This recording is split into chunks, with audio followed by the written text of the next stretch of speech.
Tracking, alerting, protecting. This is WKYT This Morning.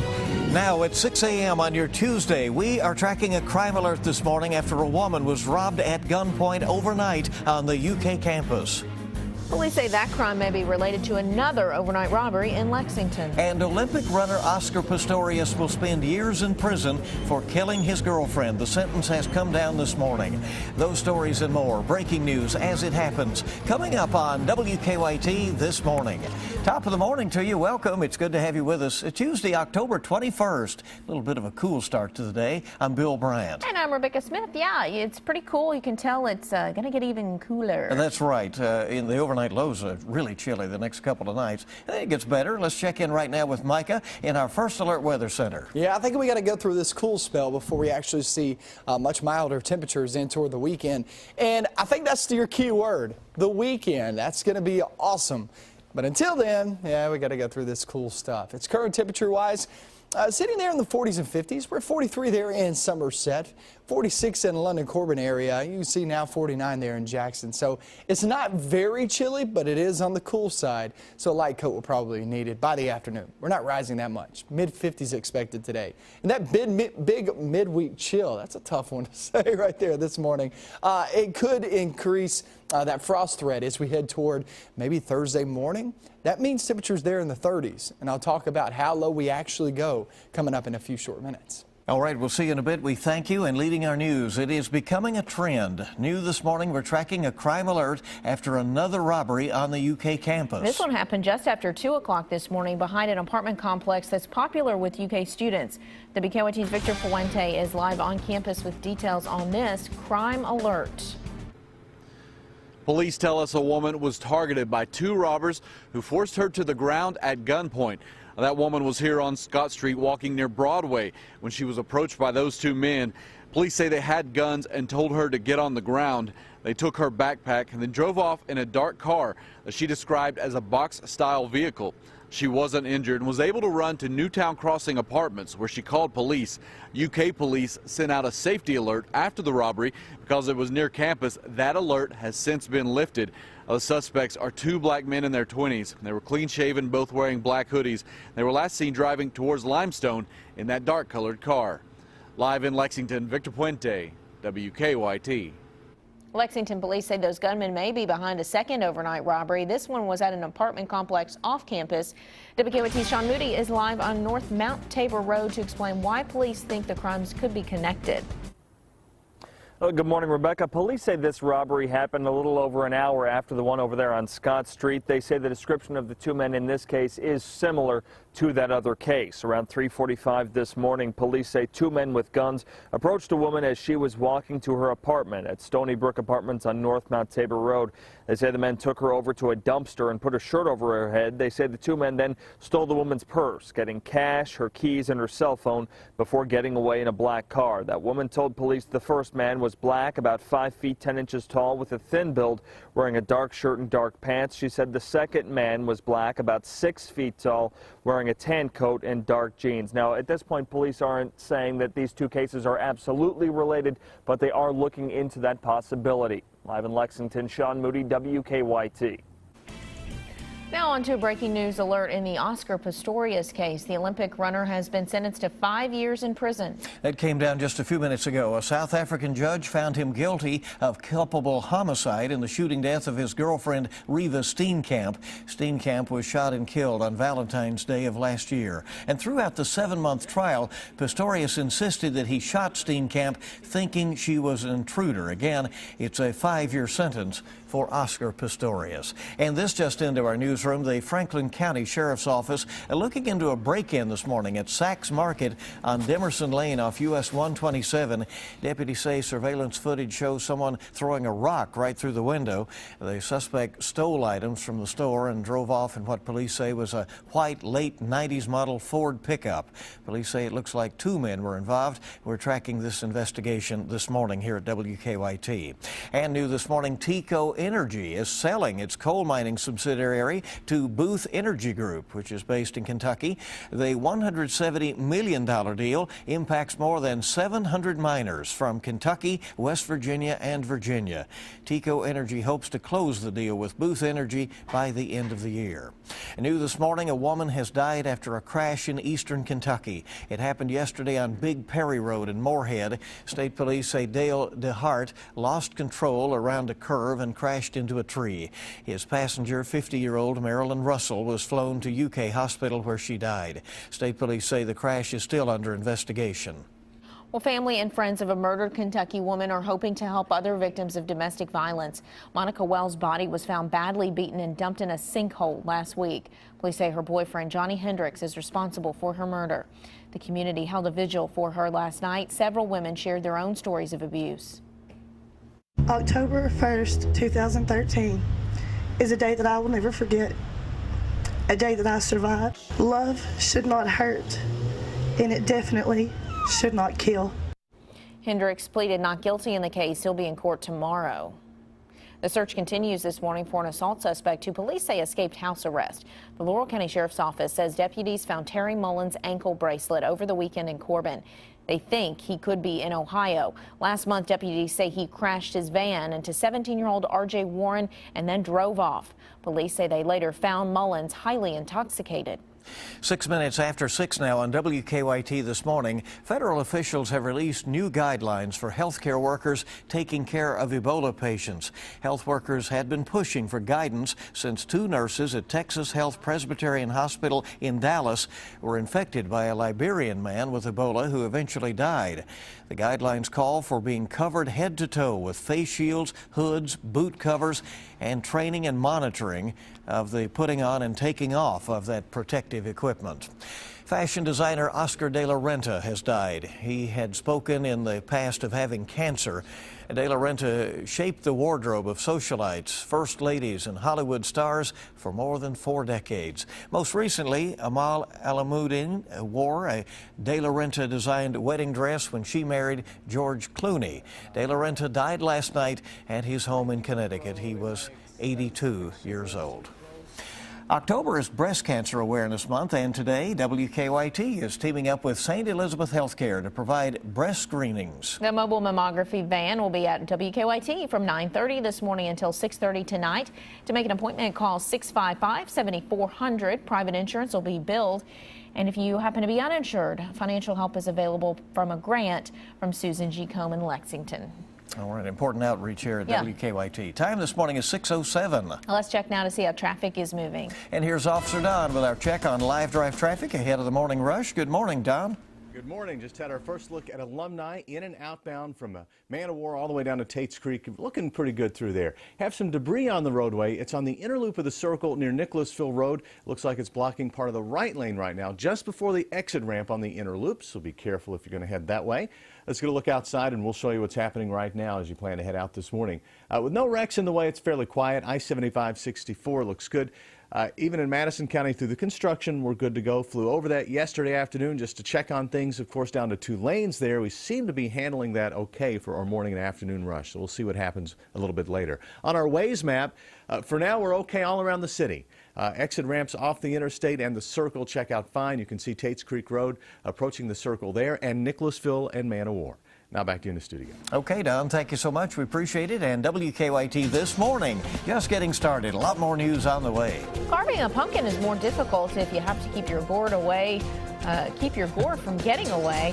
But that's part of the fun for these underwater artists. And we're seeing a front move on through. That's going to bring a big chill in the forecast. Are we even looking at some frost, maybe even freezing temperatures? I'll show you that coming up. Tracking, alerting, protecting. This is WKYT This Morning. Now at 6:30 on WKYT, why police think 2 overnight robberies, including one on UK's campus, could be connected. It's a race that came too close to call. Both of Kentucky's Senate candidates still have millions of dollars to spend, and we're all wondering how close it could get. And warm up your skates. An ice rink about to open up again in downtown Lexington. We'll have those stories and more. Breaking news as it happens. Coming up on WKYT this morning.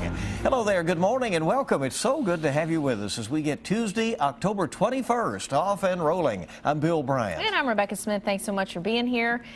It's not Monday, it's Tuesday. That's right, it is. But it's a little bit of a repeat of spilling coffee on my blazer. Yeah, we're going to have to get you a sippy cup, I think. That's what Mike has proposed, so. Mike, it's been, 3 days in a row there's been some coffee catastrophe over here. Let's check in with Micah right now at our First Alert Weather Center. I told her I have about 4 or 5 sippy cups at the house. I can bring you one. My little dude only uses 1 or 2, so I can bring you one tomorrow. All right, let's check outside, see what's going on. And it's a cool start. We're right there in the upper 40s to lower 50s. There are some mid 40s. That's for the far southern zones, Monticello. Work your way into, say, Whitley City and also Williamsburg, Corbin, London. That's where you're seeing some of that cooler air kind of filter on in, especially with those clearing of the skies. Afternoon, it doesn't rise that much. 56, mainly dry. We do have that slight chance at a few showers here and there, but most of us dry. Now, going in toward the weekend, yeah, we're going to bypass the next few days because it looks really chilly. But the weekend looks much warmer, and I'll show you how warm we're going coming up. Hey, we'll see you in a bit. Let's get to the news. New this morning, we're tracking a crime alert after another robbery on the UK campus. It happened just after 2 o'clock this morning behind an apartment complex that is popular with UK students. WKYT's Victor Puente is live on campus with details on this crime alert. Victor, good morning. Police are still searching for those 2 men. The victim was able to make it to some nearby apartments to call 911. That woman was walking on Scott Street around 2:15. Now, this is near Broadway when she was approached by 2 men. Police say those men had guns and told her to get on the ground. They took her backpack and then drove off in a car that she described as a dark box-style vehicle. She wasn't injured and was able to run to Newtown Crossing on Foreman Avenue, where she called police. The suspects are 2 black men in their 20s. They were clean-shaven, both wearing black hoodies. They were last seen driving towards Limestone in that dark-colored car. After the robbery, UK sent out a safety alert. Scott Street, where the crime happened, is just across the street from the administration office. They have since lifted that alert. Live in Lexington, Victor Puente, WKYT. Victor, thank you. And now Lexington police say those gunmen may be behind a second overnight robbery. This time it happened at an apartment complex off campus. WKYT's Sean Moody is live on North Mount Tabor Road to explain why police think those crimes may be connected. Sean, good morning. Oh, good morning, Bill. Police say the suspect and vehicle descriptions in both of these cases are similar. They're not absolutely saying the 2 are connected, but they say they are looking into that possibility.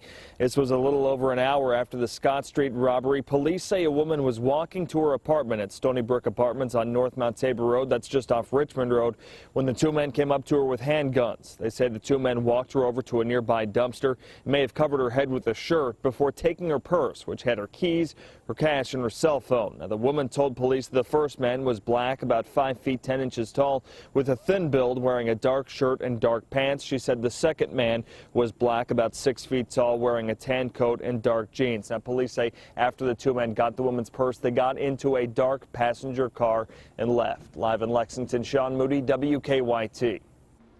Criminal abuse charges have been filed against a Central Kentucky couple who police say took a child's punishment too far. Police say Julio Valadares and Linda Richmond forced his 6-year-old daughter to sit in a chair for several hours a day when limited the amount of food they gave her. They also say they punished the child for bedwetting, and neighbors say they are shocked by the charges. God forgive me, but I would have never in a million years thought that Linda, never. Police say the child was taken to the hospital where social services started to investigate, and that led to the arrest. Police in southern Kentucky are looking for a man involved in an attempted burglary and potential kidnapping. Laurel County Sheriff's deputies say someone called about a man who was beating on a door at Corbin Manor Apartments. The man ran into the woods. Police say a woman at the apartment said the man wanted to take her kids.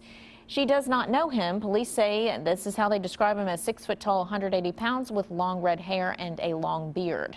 Police made 2 arrests after a bizarre crime. They say a man was forced to help with a burglary. Frankfort police say the victim was with 2 men that he knows when the victim asked to go back home to check on his sick child. He told police the men pointed a gun at him, and the man then claims that he was forced to help them pull off a burglary at Prince Hall Village Apartments. Police later arrested Casey Endicott and Thomas Wentz. They have been charged with burglary. With just 2 weeks to go now before the election, the latest Bluegrass poll shows the U.S. Senate race in Kentucky is a near dead heat. Incumbent Senator Mitch McConnell now leads in the poll with 44%. Challenger Allison Lundergan Grimes has lost her 2-point advantage shown in the last poll and now sits at 43%. The poll also shows McConnell holds a 1-point lead among women voters. On the heels of the newest poll, Grimes is getting more high-profile support. Former President Bill Clinton returns to Kentucky today for a 3rd time to campaign with Democratic Senate hopeful Grimes. Clinton will be in Owensboro and Paducah today. Meanwhile, McConnell continues his tour of coal country. He is scheduled to have 6 campaign stops in 5 eastern Kentucky counties today. This Senate race is one of the most watched in the country, and with just 2 weeks to go, both campaigns still have millions of dollars to spend. In another close race, candidates for Kentucky's 6th congressional district were face-to-face last night to debate the issues. Incumbent Congressman Andrew Barr and challenger Elizabeth Jensen met for a debate on KET's Kentucky Tonight. The Affordable Care Act, one of the hot topics discussed.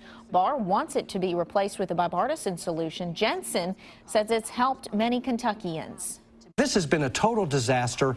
It's killing jobs, it's reducing hours, it's making life harder, and it's not helping to solve our problems with health care in terms of cost. It's going to be an economic driver. We are going to have a much healthier workforce. Parents are not going to be staying home because they have to take care of their kids who are home because they're sick. There's going to be a lot more opportunity for health care. Barr and Jensen will debate again Monday night at the EKU Center for the Arts. You'll be able to watch it live on the CW Lexington. Our very own Bill Bryant will moderate the debate. Happening today, Kentucky Governor Steve Beshear will unveil an economic analysis of Kentucky's signature drink. That, of course, is bourbon. Experts say it's the most comprehensive analysis of the impact of bourbon on the Kentucky economy. The University of Louisville's Urban Studies Institute is responsible for the study. It'll be revealed at 10 o'clock this morning. Now 6:37 on WKYT this morning. An eastern Kentucky man is ready to move his family to Florida, and he has come up with an unusual way to sell his home through a raffle. $10 will get you 1 raffle ticket. He's using a Facebook group called Raffle a House. Again, $10 for 1 try, but you can keep trying as many times as you want. The owner's goal is $150,000. At the point where we got the sell point, we just go ahead and we would get my lawyer, we would all get together, we'd pull the name out and call a winner. Lambert says he wants to move to a warmer climate for his health. We have more details about the raffle at WKYT.com. Oh, don't we all want to get to a warmer climate pretty soon? There you go. It won't be long. It'll really be, the cold on us. All right, you'll soon be able to get into the holiday spirit on ice. The ice rink at Triangle Park will open for the season on November 7th. The Unified Trust Company Ice Rink will be open 7 days a week. The Herald Leader says $10 will allow you to skate for 90 minutes. The ice rink will be open until January 11th. All right, fun times on the rink. There's a good reason to enjoy colder weather, you know. That's one of the reasons. It has its pluses. All right, our time this morning is 6:39 on WKYT This Morning. All right, let's check the roads. Let's go to Officer Don with that quick check on live drive traffic. Good morning, Don. Good morning. Well, no crashes. That's the great news, and it's just normal traffic flow right now. Of course, we have the construction in Madison County. We're handling that okay this morning. We'll let you know throughout the morning how we're doing there. Let's get a look outside, and we'll show you what's happening at the moment. We checked the exit ramps from the Circle and the Interstate. No problems just yet. And then Nicholasville and Alumni toward campus is in great shape. On our Waze map, getting a wide look at the city and surrounding areas. just a couple of stalled cars. Live drivers reporting slowdowns, of course, where you would expect there at Nicholasville and New Circle. We can see over at Richmond and New Circle there is a stalled car near the intersection. Other than that, we're okay. Now back to you in the studio. All right, Don, and a reminder that Darby Creek, the light there on Man of War, is going to be fully functional this morning. It's been flashing yellow, but now it is in operation. More news coming up on WKYT this morning. Even if you have a sweet tooth, you probably could not eat your way out of this sticky situation. And we're looking outside, 40s, 50s. It's on the cool side. It's not all that cold, but as we go throughout the next couple of days, we're talking cold, 30s. And I'll show you that possible frost as we head toward midweek. Coming up next.